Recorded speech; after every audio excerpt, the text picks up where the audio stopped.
L'année 2017 fut compliquée pour les élevages de bovins laitants, notamment pour la partie naisseur, alors que pour la partie engraissement, on a constaté une nette amélioration.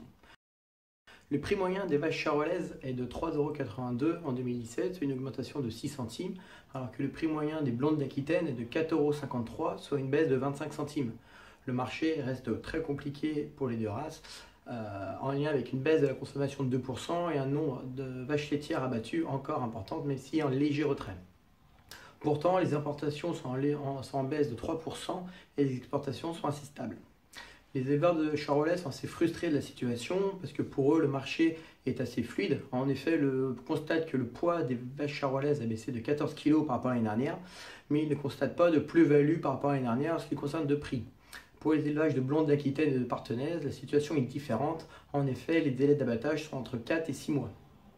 En ce qui concerne les charges, la poursuite de la démarche d'autonomie alimentaire s'est poursuivie dans de nombreux élevages en ce qui concerne l'autonomie énergétique et protéique.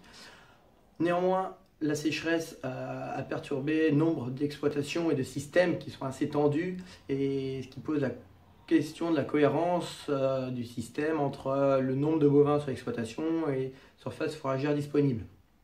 En plus, cette année, les indemnités d'assurance risquent d'être moins importantes. Donc le BE des élevages de bovins laitants risque d'être en baisse en 2017 par rapport à 2016. Pour la partie engraissement, la situation s'est nettement améliorée. On n'a constaté aucune baisse saisonnière au printemps et une hausse saisonnière plus précoce cet été.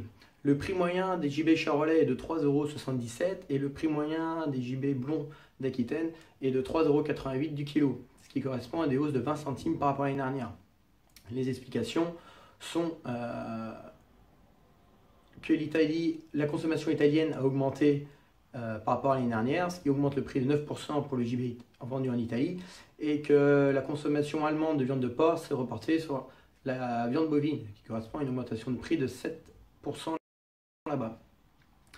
En 2018, la tendance pour le gibier risque d'être similaire, avec un prix en hausse, voire identique. Néanmoins, on se pose la question de qui va pouvoir produire ces gibets. En effet, le nombre de gibets produits en Vendée et en France a baissé de 3% en 2017 par rapport à 2016.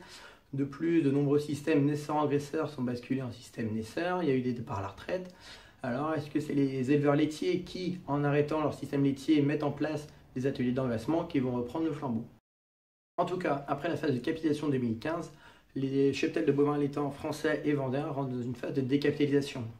De nombreux départs à la retraite ne sont pas remplacés et les animaux partent à la boucherie. Le nombre de vaches allaitantes abattues en 2017 par rapport à 2016 a augmenté de 5%.